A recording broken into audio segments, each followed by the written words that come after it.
ॐ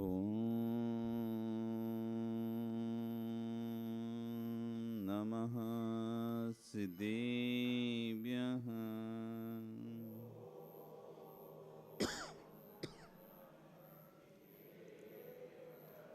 ॐ नमः सिद्धेभ्यः।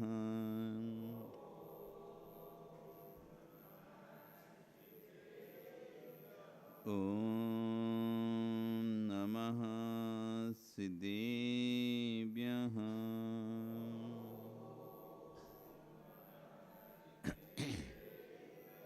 तेरे अड़िए खगिणाए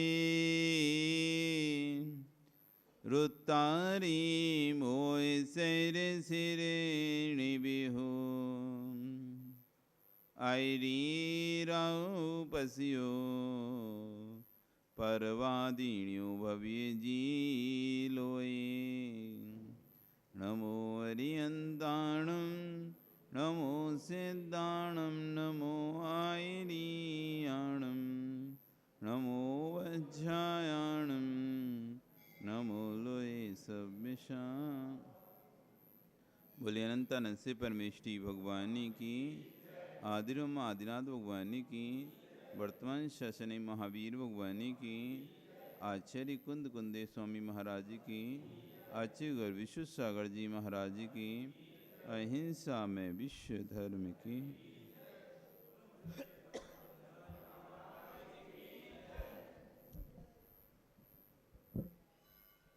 भवबंधु, वर्तमान शासन न्यायिक वर्धमान स्वामी के शासन में तीर्थंकर प्रभु की चरण निश्रा में बैठकर हम सभी यहाँ पर जिन देशना का श्रवण कर रहे हैं, ये जिनिंद वाणी मनीषो जगत कल्याणी है।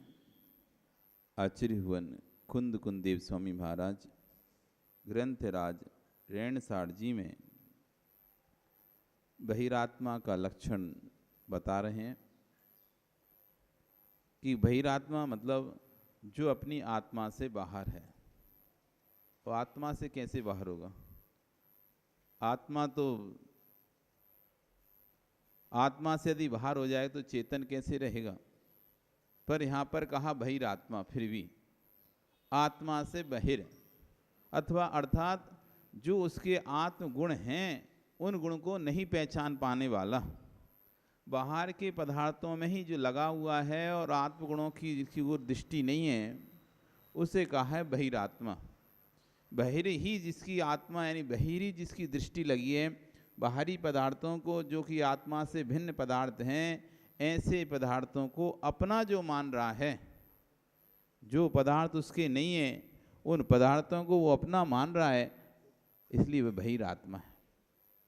तो उस बहिरात्मा का यहाँ पर लक्षण कहते हुए आचार्य कह रहे हैं, निये अपनाण झाणम जैणम सुहामिये रसायणम पाणम मोतुड़क्षाणम सुहम जो भुंजदि सो बहु जो भुंजदि सोहु बहिरप्पा। जो निये अपनाण झाण झैणन सुहामी रसायनम पाणम, जो अपनी आत्मा के ज्ञान ध्यान अध्ययन और सुख रूपी अमृत को छोड़कर, आत्मा में ज्ञान ध्यान अध्ययन सुख रूपी जो अमृत है उसको मोतुड़ यानी छोड़कर अखाणम स्वम इंद्रिय सुखों को भोगता है। किसको भोगने के लिए लायक है? इंद्रिय सुखों को। जो ज्ञान ध्यान अध्ययन सुख रूपी जो अमृत है आत्मा के अंदर, उस पर तो उसकी दृष्टि ही नहीं है, और इंद्रिय सुखों के पीछे जो भाग रहा है, इंद्रिय सुखों को जो भुगता है, साहा सुहु वह निश्चय से भैरप्पा बहिरात्मा है। ये इंद्रिय सुख कैसे हैं, इसको भी आचार्य भगवान एक गाथा के माध्यम से बता रहे हैं, फिर आचार्य विश्व साहब आज इसकी व्याख्याएं करेंगे। तो एक तो कहा कि बहिरात्मा कौन? जो अपने आत्मा के ज्ञान दर्शन अध्ययन ध्यान आदि सुख को छोड़कर, अमृत को छोड़कर बाहरी इंद्रिय सुखों की ओर दौड़ रहा है, ऐसा बहिरात्मा है। और बे इंद्रिय सुख कैसे हैं? किम पाक फल के समान है, विष फल के समान है, विष मिश्रित मोदक के समान हैं, जो देखने में ऊपर से तो अच्छे लगते हैं, लेकिन इनको सेवन करते ही प्राणों का अंत हो जाता है। कोई विष से मिश्रित लड्डू है, मोदक है।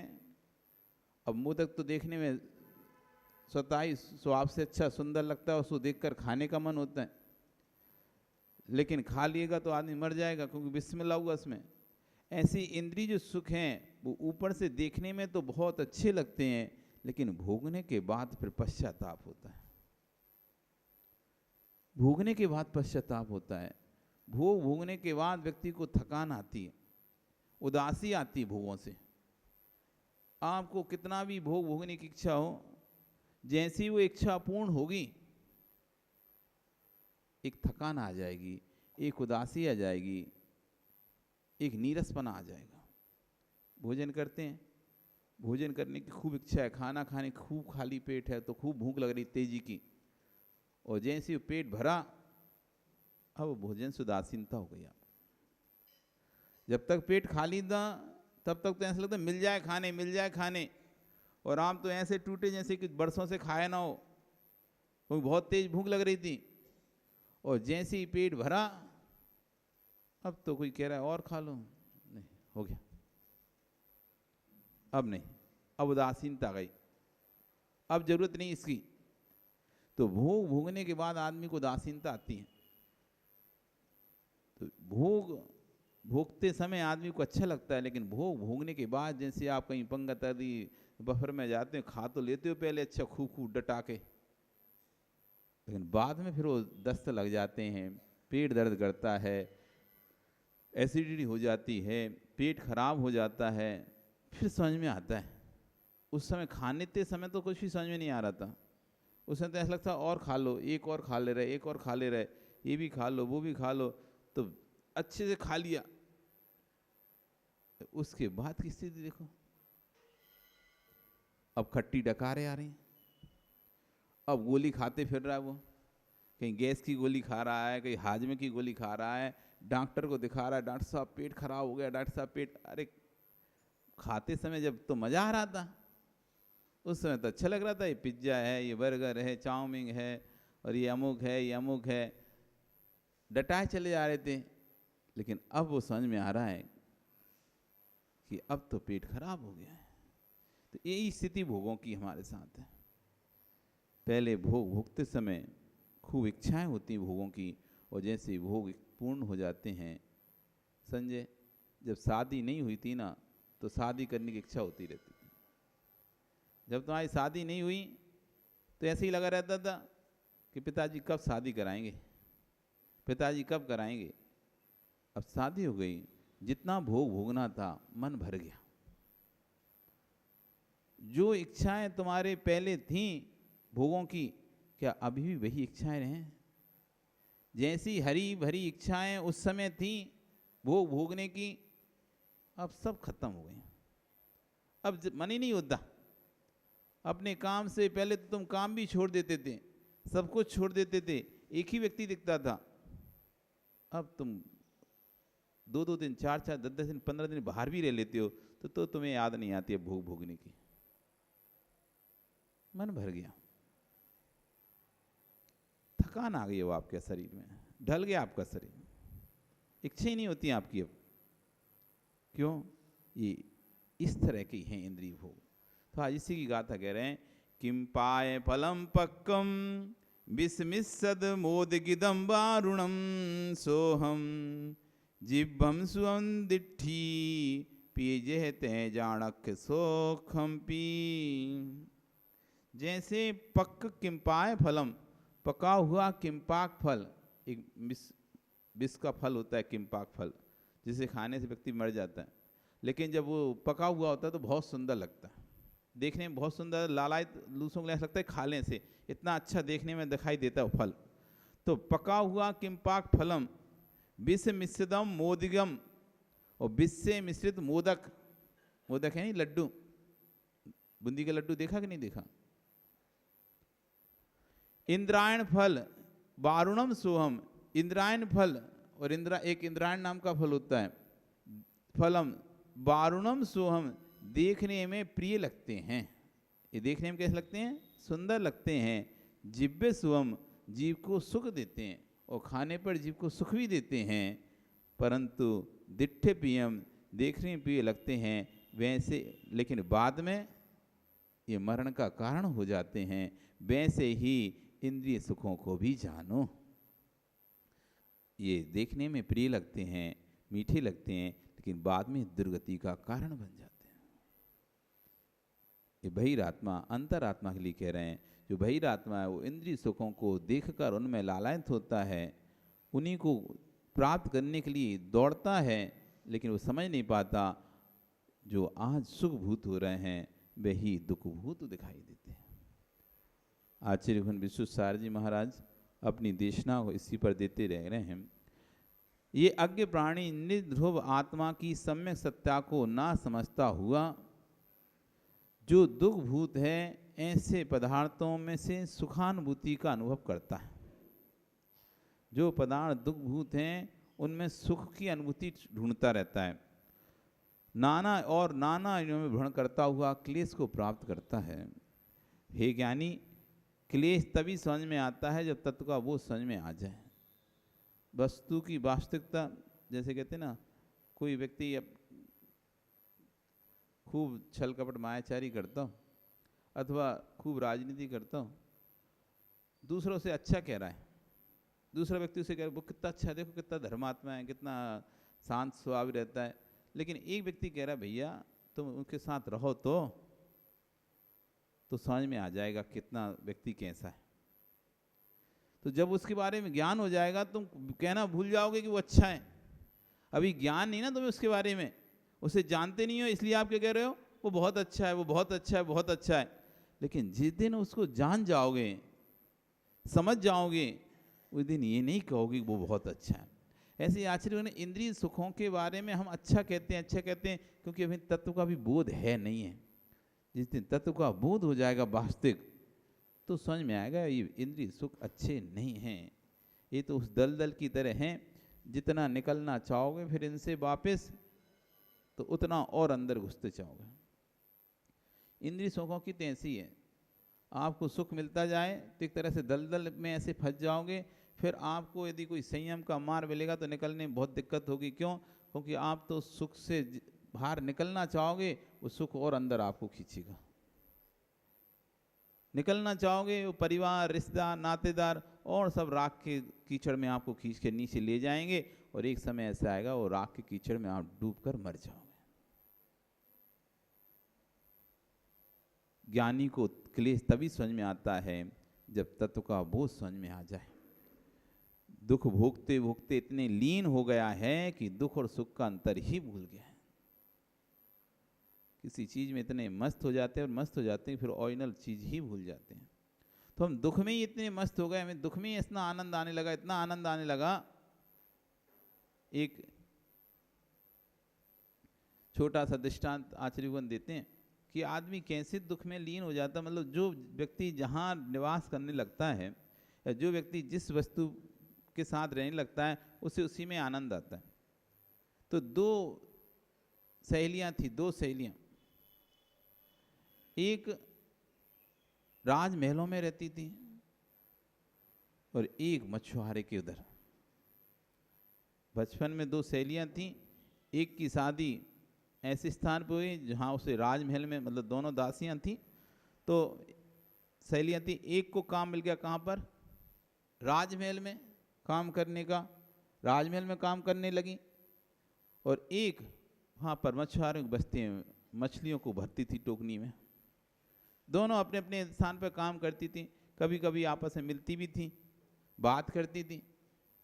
तो एक दिन जो राजमहल में काम करती थी दासी, उसने अपनी सहेली से कहा तुम कभी हमारे राजमहल में तो आओ, वहाँ देखो क्या ऐसो आराम है, हम तुम्हें बढ़िया जो हमारा कक्षा है वो दिखाएंगे, कैसा मोटा गद्दा और अच्छा चीज़ है वहाँ पर, क्या सुगंध आती है। तो उसने कहा अच्छा ठीक है चलेंगे। वो आई, एक दिन उसको बुलाया तो वो आई,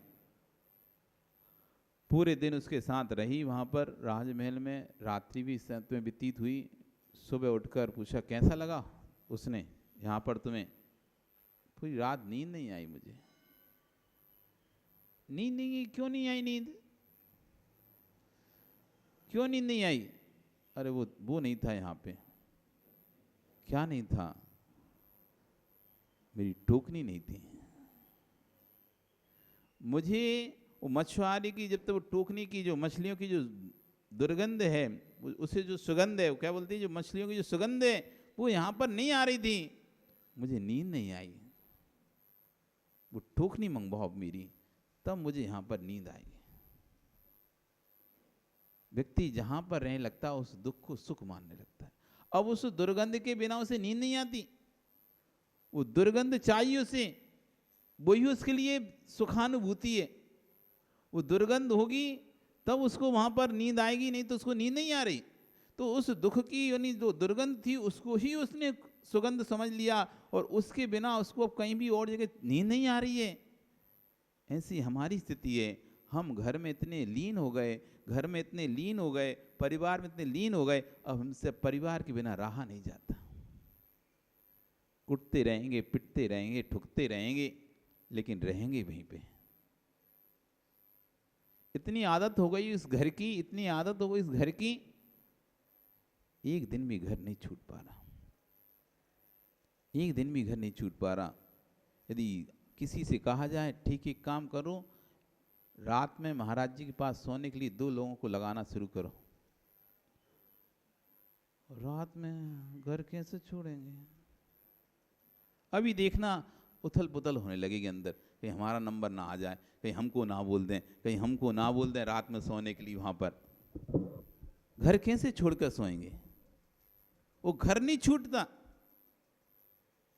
यदि कह दिया जाए 3 दिन तक 5 दिन तक तुम्हें महाराज के साथ ही रहना है, भाई उनके साथ बिहार कराना, उन्हीं के साथ रहना है, 5 दिन बाद आना,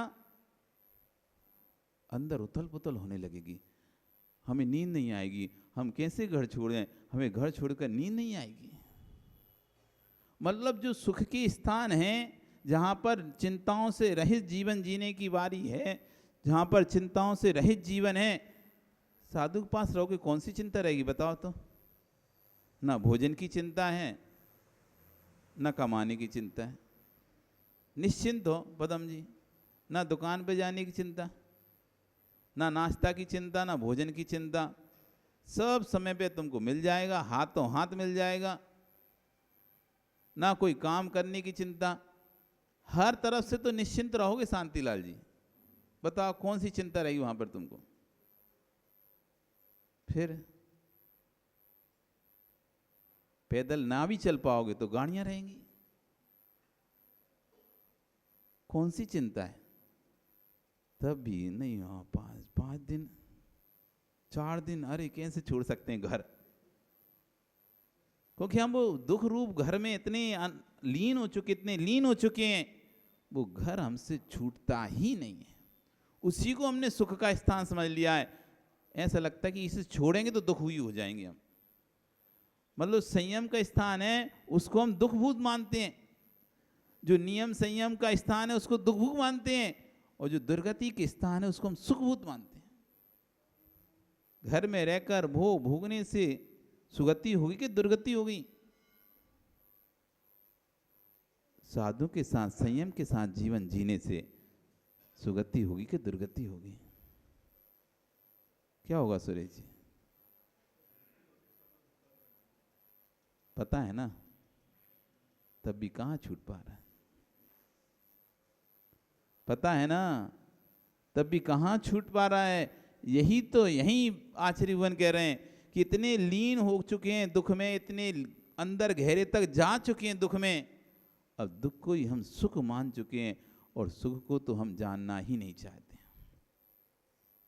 कोई बताता भी है ये सुख का रास्ता है, तब भी कहते हैं नहीं, इसमें तो दुख है। अब तुमसे पूछें, बताओ साधु बनने में सुख है कि दुख है? क्या बोल साधु बनने में बताओ मानिक जी, सुख है कि दुख है? क्या है? सुख है कि दुख है? साधु बनने में सुख है कि दुख है? क्या है कमल जी?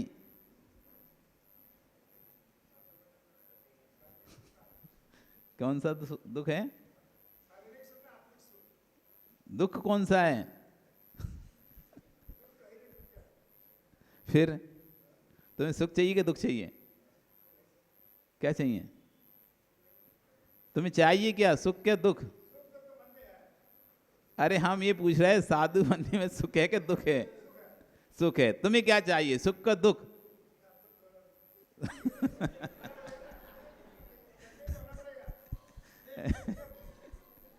चाहिए क्या?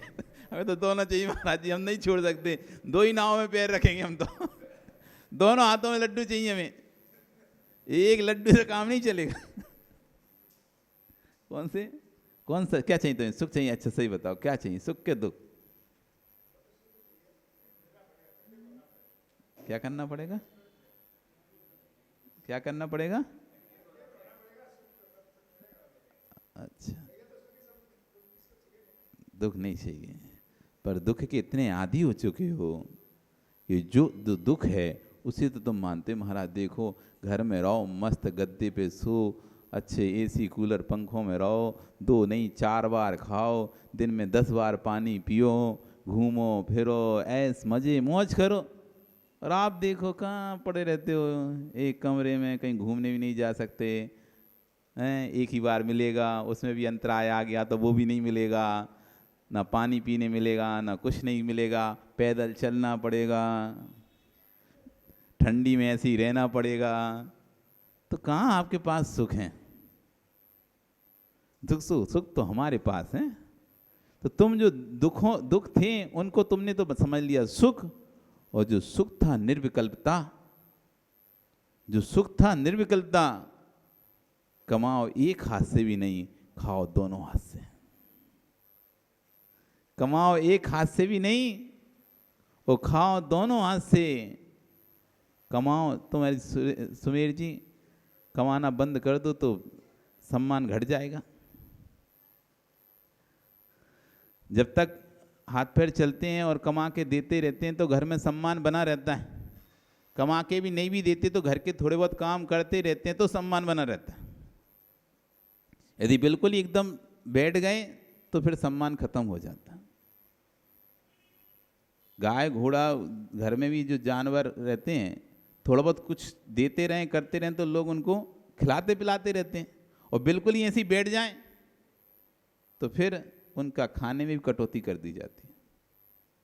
जब तक वो अच्छा काम करते हैं तो उन्हें हष्ट-पुष्ट भोजन कराया जाता है।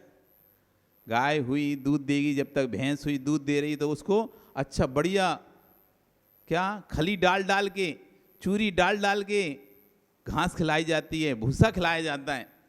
और जब भाई छुड़ा जाती है, बूढ़ी हो जाती है, तो फिर क्या करते हैं? सीधा घास डाल देते हैं, बस चूरी वूरी नहीं डाल रहे उसमें, अब उसमें खली नहीं डाल रहे। क्यों? अब क्या फायदा? डाल के भी क्या फायदा? अब तो ये दूध देने वाली है नहीं है। जब ये देख लेते हैं कि ये जानवर अब दूध देने वाला नहीं है, दुधारू नहीं है, छूट गया इसका दूध, तो फिर क्या करते हैं? उसे सामान से बस सूखा वो भूसा रहता है, खाना तो खा लो नहीं तो खड़े रहो। और जब वो दुधारू होती है, दूध देती है, तो भैया कभी बनाई क्या? चारा बनाए क्या गाय भैंस के लिए? घर में हमारे भैंस थी, ठंडी हो गर्मी हो उसके लिए चारा बना के देना पड़ता था, तो बहुत मेहनत लगती थी। पहले भूसे को पानी में गला के रखो, फिर निकालो, फिर वो खली को गलाओ, खली गल जाए तो फिर उसमें डालो, फिर खली डालने के बाद उनको आपस में मीड़ो भूसे के साथ, जैसे कि भूसा और खली मिक्स हो जाए पूरी। फिर ऊपर से आटा, वो चूरा होता है ना चापर, वो डालो, फिर वो मिलाओ, तब जाकर उसमें देना पड़ता था। इतनी मेहनत करनी पड़ती थी। तो कभी किसी का दोनों भाई थे, दोनों बहनें थी, 4 लोग थे ना, तो कभी किसी का नंबर आता तो ठंडियों में बड़ा बड़काल लगता था कि वो गला के रखने एकदम ठंडा हो जाता था, चिल्ड पानी हो जाता था उसका खली का। तो हाथ एकदम ठंडे हो जाते थे बिल्कुल उसको बनाते बनाते। तो ठंडी में सब लोग बचते थे कि हमें ना बनाना पड़े। फिर सबका नंबर आता था, तो हमारा भी नंबर आता था उसमें बीच में बनाने। तो कितना मेहनत करना पड़ता था, तब जाके वो भैंस खाती थी, तब वो दूध मिलता था। तो जब व्यक्ति कुछ देता है, जब वो जानवर कुछ दे रहा होता है, तो उसे आप बढ़िया खली डालकर हरी घास खिलाते हो, सूखी भी नहीं खिलाते। बढ़िया ताजी बाजार से जो बेचने आता है फूला हरी हरी घास का, वो खरीद खरीद के उसको खिलाते हैं, क्योंकि जितना अच्छा खाएगा उतना अच्छा दूध देगा, जितना अच्छा खाएगा उतना अच्छा दूध देता है। तो जब वो दूध देता है जानवर, उसे हरी घास खिलाई जाती है, और सूखा जो गेहूं के भूसा होता है ना, भूसा, वो सूखा भी नहीं खिलाया जाता, उसमें भी खली मिलाकर खिलाई जाती है, उसमें गुड़ डालकर खिलाया जाता है, उसमें चापर डालकर खिलाई जाती है, जिससे कि इसको खा जाए, इसके अंदर चली जाए। सूखा सूखा कैसे खाएगा? बस ये कब तक, ये कब तक, कब तक कपूर जी? जब तक दूध दे रहा है वो जानवर। और दूध देना बंद कर दिया तो भूखा नहीं मारेंगे, भूखा नहीं मारेंगे तो क्या करेंगे? अब हरी घास देना बंद कर दें। और क्या करेंगे? वो जो खली डालते थे वो डालना बंद कर दें। और क्या करेंगे? जो उसमें बीच में गुड़ डाल देते थे वो भी नहीं डालेंगे। और क्या करेंगे? जो ऊपर से चापर डाल देते थे अब वो भी नहीं डाल देंगे, बस वो सूखा भूसा रख देंगे सामने, खा लो। अब बेचारा भूखा जानवर क्या करेगा? खाएगा उसे भी। भूखा जानवर मरेगा थोड़ी ना, जो मिलेगा उसे खाएगा। तो बस पवन जी, जो मिले सो चुपचाप खा लो, जो मिले अब खाओ चुपचाप। क्या वाकचंद जी, हाथ पैर चलते थे, जब तुम्हारे हाथ पैर चलते थे तो तुम ये चाहिए वो चाहिए, ऐसा बनना वैसा बनाना, घर में खाना। अगर नहीं बना तो उठा के थाली ऐसे फेंकते थे जैसे ही कोई सुदर्शन चक्र हो। अरे जब हाथ पैर चलते थे, क्या कैलाश जी अभी भी चलता हो तुम्हारा तो रुतबा कि बंद हो गया? जब हाथ पैर चलते हैं व्यक्ति के, उस समय आप लोगों तो सहन देखा हो ना अपने बेटे के पिता को, और अब भी आप दो देख रहे होगे। आप लोग खुद तो बोलते हो कि पहले इनका गुस्सा तो 7वें आसमान पे था, अब तो महाराज बहुत कम हो गया है। पहले तो महाराज ऐसा गुस्सा था, हम नए नए आए तो ऐसा लगता था पता नहीं कहाँ फंस गए, इतना गुस्सा था। अब 30-40 साल रहते रहते अब बच्चे बड़े हो गए, सब बच्चों ने संभाल लिया, तो अब ठंडे पड़ गए। ये ठंडे नहीं पड़ गए, वो दूध छुड़ा गया उनका। वो गाय के नखरे तभी तक, भैंस के नखरे तभी तक सहन थे जब तो दूध दे रही थी, अब छुड़ा गया तो बेचारी वो भी देखो ना शांत पड़ जाती है, क्योंकि खाने के जब कुछ मिलेगा नहीं तो शरीर ऑटोमेटिक शिथिल हो जाएगा। अब शिथिल हो जाएगा तो अपने आप गुस्सा कम हो जाएगा। तो यही स्थिति है कि जब तक तुम कमाते रहोगे, जब तक तुम कुछ करते रहोगे, कमाना भी बंद कर दोगे, थोड़ा बहुत सहयोग करते रहोगे, व्यापार में सहयोग करते रहोगे, दुकान पे आते रहोगे, बैठते रहोगे, खाना खाने के लिए भेजते रहोगे, थोड़ा उनको घूमने के लिए जब बाहर जाना है तो तुम उतने दिन दुकान आदि बैठ जाओगे, यही सहयोग तुम करते रहोगे तो तुम्हें खाते मिलता रहेगा अच्छा हरी घास। बस ये सहयोग जिस दिन तुम्हारा बंद हुआ उस दिन फिर सूखी घास खाओ, सूखी। फिर खाने हरी घास नहीं मिलना। और यहाँ तो 12 महीने हरी घास है। करना कुछ है ही नहीं है, करना कुछ है ही नहीं है। बताओ क्या करना है? यहाँ से प्रवचन करके जाएंगे, सुधा तुम खड़े हो जाओगे, हे स्वामी नमोस्तु नमोस्तु नमोस्तु, आ जाओ। 3 बार तुमसे नमोस्तु बुलवा लेंगे, फिर शुद्धि बुलवा लेंगे, जबकि भोजन तुम्हारा, वस्तु तुम्हारी, हमें तो बस खाना है। तब भी इतने नखरे हमारे, पहले शुद्धि बोलो, पहले पड़गान करो अच्छे से हमारा, फिर नवदा भक्ति करो हमारी अच्छे से, शुद्धि बोलो अच्छे से 3-3 बार, नहीं आए तो और बार बार बुलवा लें, तब जाके मन हुआ तो लेंगे, नहीं तो वो भी नहीं लेंगे, खड़े रहो ले। देखो कितने नखरे हैं, जबकि ना तो हम कोई कमाकर तुमको दे रहे, ना तुम्हारी कोई मदद कर रहे, ना तुम्हारी कोई दुकान पे बैठ रहे, ना तुमको कुछ प्रॉफिट करा रहे, तब भी देखो मजे से भोजन कर रहे हैं, मजे से आहार कर रहे हैं। बताओ कितना आनंद है कि नहीं सुमेर जी? फिर नहीं चाहिए आनंद? क्या सोच रहे हैं फिर? ओ सुरेश जी, नहीं चाहिए आनंद?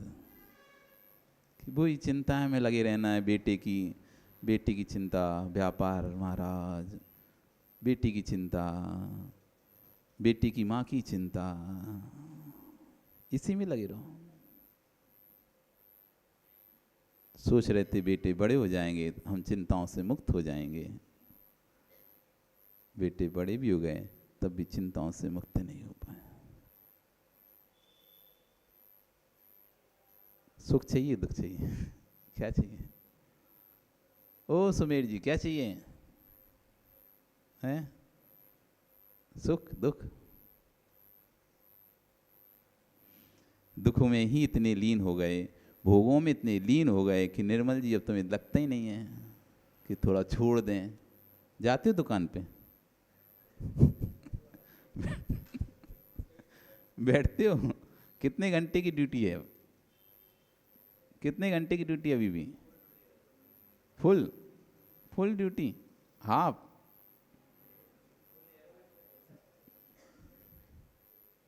सत्य। अब क्या कहें महाराज, चोर चोर मौसे रे भाई साहब।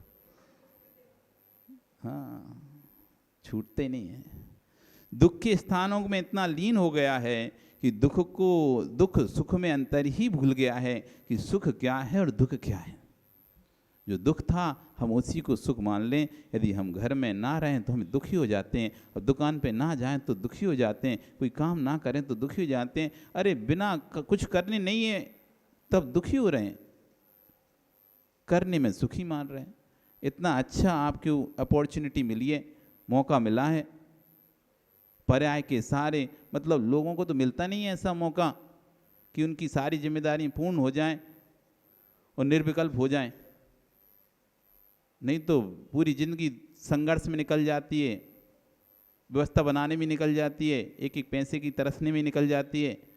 अब जब सब चीज़ों से निर्मुक्त हो चुकी हो, अच्छा तुमने मकान सब कर दिया, बेटों को व्यवस्थित कर दिया, सब कुछ कर दिया, और फिर भी आयु बची है। नहीं तो ये सब करने के बाद आयु बची रहे, शरीर बचा रहे, बहुत मुश्किल है। नहीं तो पूरी ज़िंदगी करते करते में शरीर खराब हो जाता है, पूरा दूसरों के लिए करते करते ही शरीर खराब हो जाता है। शरीर बचा रहा तुम्हारा, ये तो कितना तीव्रपूर्ण उदय चल रहा है कि सबको व्यवस्थित कर लिया, भोगों को भी भोग लिया, परिवार को भी व्यवस्थित कर दिया, बच्चों को भी शादी कर दी, सबको व्यवस्थित करने के बाद तब भी शरीर चल रहा है। नहीं तो इतना होने के बाद शरीर चले बहुत मुश्किल है, क्योंकि इतनी इस स्टेज तक पहुंचते पहुंचते, इस उम्र तक पहुंचते पहुंचते, उस स्टेज तक पहुंचते पहुंचते शरीर पूरी तरह से खत्म हो जाता है। आपका शरीर चल रहा है, कितना तीव्रपूर्ण है। अब भी यदि नहीं समझ पाए, अब कोई आएगा नहीं कि हमने सब तो कर लिया, कोई तो बताया नहीं कुछ करने के लिए ऐसा। अब शरीर चल रहा है, जितना चल रहा है, जितना पेट्रोल बचा है शरीर में, उसका सदुपयोग कर लो। अब मत डालो इसे भोगों की नालियों में, सदुपयोग कर लो। मंजिल पास में ही है, मंजिल पास में ही है, बस सही रास्ते की जरूरत है। बहुत करीब हो तुम, क्योंकि अब किसी प्रकार की मतलब वासनाएं जगेंगी नहीं। कितनी अच्छी साधना होगी अब आपके अंदर, देखो तो अब किसी प्रकार की वासनाएं आपको सताएंगी नहीं, क्योंकि शरीर पूरी तरह से ढल चुका है। शरीर ढल चुका है, जब शरीर ढल जाता है तो अंदर वासनाएं भी खत्म हो जाती हैं। तभी तो आदमी ब्रह्मचर्य व्रत, हाँ ठीक है आजीवन ले लें, कोई दिक्कत नहीं, बुढ़ापे में हाँ ठीक है आजीवन ब्रह्मचर्य व्रत लेते हैं। यंग व्यक्ति को कहें तो वो कहें नहीं नहीं नहीं ले पाएंगे, लेकिन बूढ़े व्यक्ति को कहते हैं हाँ तैयार हो जाता है, ठीक है आज, क्यों, उसे ही पता है शरीर में ताकत है ही नहीं है, अब ब्रह्म सेवन करेंगे कैसे। तो कितना सुनहरा मौका है कि आप अब अच्छे से बिल्कुल दृढ़ता से ब्रह्मचर्य का पालन कर सकते हो, मन में विकल्प ही नहीं आएगा आपको, क्योंकि पूरी तरह से आपका शरीर अब ढल चुका है, अब ब्रह्म के सेवन की इच्छाएं होती नहीं है। परिग्रह संचय भी अब जितना था कर चुके, सब देख चुके, सब तुम कमा चुके, अब वो भी संचय करने की इच्छा नहीं रहेगी। अब क्या करोगे तुम अच्छे से, मतलब अब इस उम्र में जो अच्छे से धर्म का पालन होता है ना, आचार्यगण कहते हैं, हालांकि तीर्थंकरों के लिए कहा है कि कोई भी तीर्थंकर बिना राज्य भोगे हुए शादी की उन्हें नहीं बनता। ये तो हुंडा पंडित काल का दोष था, इसलिए 5 तीर्थंकर बाल ब्रह्मचारी हुए, बाल ब्रह्मचारी हुए, बाकी कोई भी तीर्थंकर बाल ब्रह्मचारी नहीं होते। वो सब राज भोग भाग के सब अच्छे से पूरा व्यवस्थित कर करू के उसके बाद निकलते हैं। क्यों, और दृढ़ता से, हालांकि तीर्थंकरों के लिए तो कोई वो नहीं है, उनके तो दृढ़ता ही रहती है, उनको तो मोक्ष जाना ही है, लेकिन सामान्य से देखा जाए तो वृद्ध अवस्था में जो दृढ़ता आती है व्रतों के प्रति, उतनी युवा अवस्था में नहीं रहती। जो दृढ़ता वृद्ध अवस्था में आती है वो युवा अवस्था में नहीं होती, क्योंकि युवा अवस्था में उसे दिखता है अरे यार ये तो हम कर ही नहीं पाए, ये छोड़ दिया हमने, ये छोड़ दिया, ये तो हमने भोगा ही नहीं, ये तो हमने भोगा ही नहीं, ये तो हमने देखा ही नहीं, यहाँ तो हम घूमे ही नहीं, यहाँ तो हम कभी गए ही नहीं, ये तो हमने देखा ही नहीं है। लेकिन वृद्ध अवस्था में वो सब चीज़ें भोग लेता है, हर प्रकार से संतुष्ट हो जाता है, अब इसे किसी प्रकार की भोग की इच्छा होती ही नहीं है। तो दृढ़ता से, और उसे पता रहता है, अभी युवा अवस्था में कोई बीमारी आती है तो ऐसा लगता है कि अभी तो युवा ही हैं, इलाज करा लेते हैं, अभी तो और भी जीना होगा। लेकिन वृद्ध अवस्था में बीमारी तो वो सोचते हैं अब तो इतनी तो निकलेगी है, अब मान लो इलाज भी कराया तो कितना जिएंगे, साल 2 साल, तो कहता है चलो समाधि करना ठीक है, इलाज कराना ठीक नहीं। वृद्ध अवस्था में अब वो कहेगा कि क्या अब इतनी तो उम्र निकल गई, 80 साल तो निकल ही चुके हैं, अब हम कोई बीमारी आ भी गई, यदि इलाज कराए भी तो साल 2 साल वो भी गारंटी नहीं, जिए नहीं जिए, तो इसलिए अच्छा समाधि वर्ण करते हैं और लेते हैं। लेकिन युवा अवस्था में कोई भी बीमारी आती है तो गुरु कहते हैं नहीं भाई अभी तुम्हारी अवस्था युवा है, और उसको भी लगता है कि हाँ अभी तो हम युवा है, मरने का समय थोड़ी ना हमारा, अभी समाधि अभी से ले लेंगे तो अभी तो मरने की इच्छा नहीं है, अभी तो सोचे नहीं है। तो वहाँ पर कहीं ना कहीं एक स्थिति ऐसी आ सकती है कि उसको नहीं नहीं है, अपन को जीवन जीना है, और यहाँ वृद्ध अरे अब क्या, अब तो समाधि मरण ही उत्कृष्ट है, अब कोई इलाज नहीं, जो होगा सो देखेंगे। तो अभी पुण्य चल रहा है तुम लोगों का, पुण्य तीव्र, इस उम्र में आकर शरीर काम कर रहा है, मस्तिष्क काम कर रहा है, इंद्रियां काम कर रही हैं।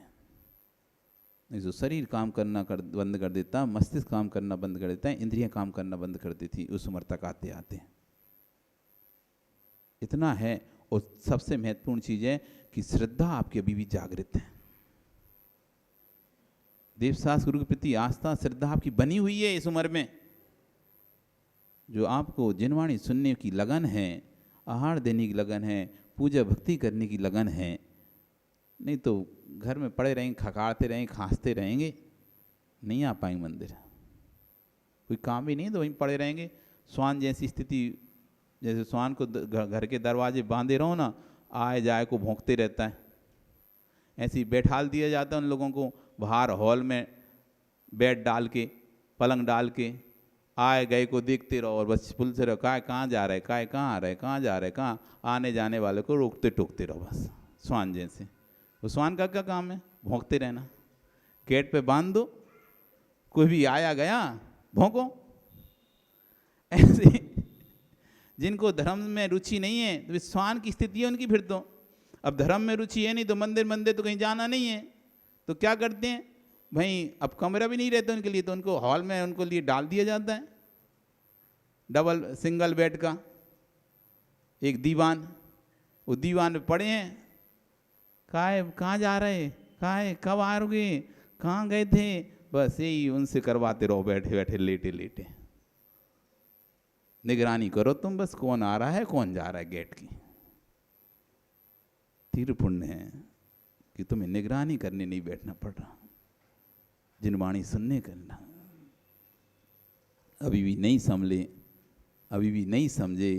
ओ शांतिलाल जी, ओ ललित जी, सब यहाँ पर एकदम कितने फ्री, मतलब हम जब भी सोचते हैं जितने भी वृद्ध हैं बड़े यहाँ पर सब एकदम निश्चिंत हैं, निर्विकल्प हैं, सबकी जिम्मेदारी से पूर्ण हो चुके हैं। ऐसा कोई भी वृद्ध नहीं है जिसको ऐसा लगे कि भैया हमारे पास महाराज जी तो कितनी सारी जिम्मेदारी। सबके बेटों ने जिम्मेदारी संभाल ली है,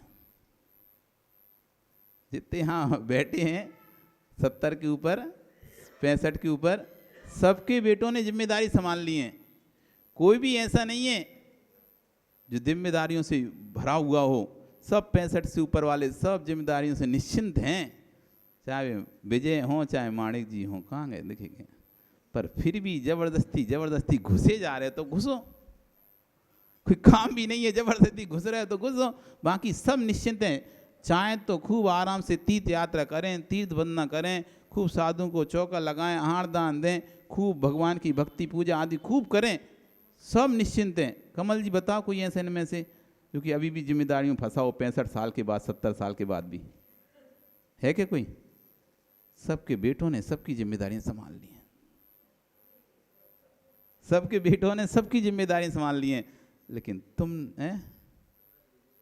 सबको लेना कहाँ सब जाएंगे? अरे एक तो उठ नहीं रहा वो तो ऐसा हो गया कि एक बार रामायण में पद्म पुराण में कथानक चल रहा, सीता स्वयंवर, क्या चल रहा? सीता का स्वयंवर, कि जो भी इस धनुष को उठाएगा, जो इंद्रो पुनीत धनुष था, इंद्र द्वारा दिया हुआ वो धनुष था, तो उसके लिए था कि जो भी धनुष को तोड़ेगा, इस पर वो प्रचंता चढ़ाएगा, उससे सीता का विवाह किया जाएगा। और यदि नहीं हो पाया तो सीता जीवन भर कुमारी रहेगी। फिर यदि कोई ऐसा नहीं हुआ तो कुमारी रहेगी। तो जनक को विश्वास था कि इस पृथ्वी पर तो एक से एक सुवट योद्धा है, इस धनुष को कोई भी तोड़ देगा, सुवट योद्धा, तो रखना चाहिए स्वयंवर, कोई दिक्कत नहीं, अच्छी बात है। तो स्वयंवर रचा गया और पूरे देश विदेश जगह जगह से बड़े बड़े योद्धा सुवट, जिनके नाम नामी ग्रामी सुवट आए, और सब बढ़िया ऐसे अहंकार में बैठे हुए हैं, एक चुटकी में तोड़ दें ऐसे, तो बस पहले नंबर मेरा आ जाए, ऐसा ना हो नंबर ना आए दूसरा तोड़ दे।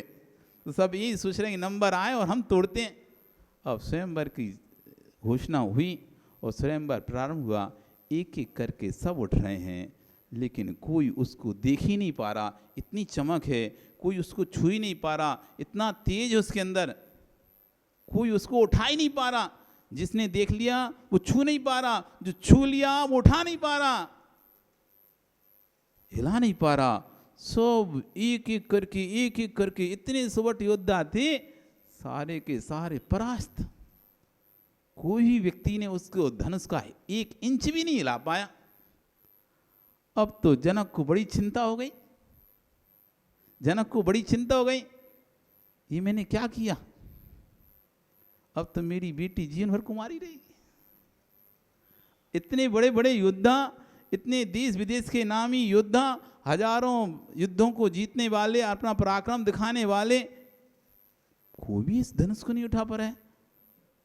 एक सामान सा धनुष दिखाई दे रहा है और कोई उसको हिला भी नहीं पा रहा। तब जनक कहते हैं, मुझे नहीं पता था ये भारत की भूमि वीरों से सुन्न हो गई है, मुझे नहीं पता था ये भारत की भूमि वीरों से सुन्न हो गई है, नहीं तो मैं अपनी बेटी का स्वयंवर नहीं रचाता, ऐसे ही किसी को दे देता। मैं तो ये सोचा कि अभी भारत की भूमि सुवटों से भरी हुई है, इसलिए मैंने स्वयंवर की रचना की है। अब मेरी बेटी का क्या होगा? जब ये शब्द बोल रहे थे तभी लक्ष्मण को गुस्सा आ गया। क्या बोल रहे हैं जनक जी? अभी भारत की भूमि सुवटों से शून्य नहीं हुई है। तो उनके जो गुरु थे उस लक्ष्मण को शांत कर, शांत शांत हो लक्ष्मण, शांत। और राम को आदेशित करते हैं, जाओ उस धनुष को उठाओ। तो राम जाते हैं, धनुष को नमस्कार करके और एक हाथ से उस धनुष को उठाकर उस पर डोरी चढ़ाकर उस धनुष के 2 टुकड़े कर देते हैं। उस जनक की आंखों के आंसू को पोंछने के लिए तो राम मिल गए। उस जनक की आंखों के आंसू को पोंछने के लिए तो राम मिल गए, पर अब नलवाड़ी में कोई राम नहीं है। जो उठ के कह दे महाराज चिंता नहीं करो, नलवाड़ी से तो हम चलेंगे आपके साथ। हम चलेंगे आपके साथ। अब तुम पूरे की बात कर रहे विजय जी, हम तो एक राम ही मिल जाए बहुत है। पर कोई राम ही नहीं है यहाँ पे। अब पता होता यहाँ कोई राम ही नहीं रहता तो काय को हम यहाँ जनवाणी सुनाते। पता नहीं था हमें कि नलवाड़ी में कोई राम नहीं है, नहीं तो हम भी जिरवाणी का स्वयंवर यहाँ पर क्यों रचते। सत्य, जो आनंद जिनवाणी में है वो आनंद कहीं नहीं है।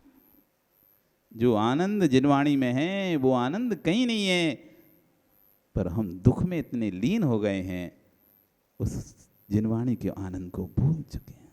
आपका समय हो गया, कल फिर आओगे। पर्या रही तो आगे इससे चर्चा करेंगे। बोली भगवान महावीर स्वामी की जिनवाणी स्थिति।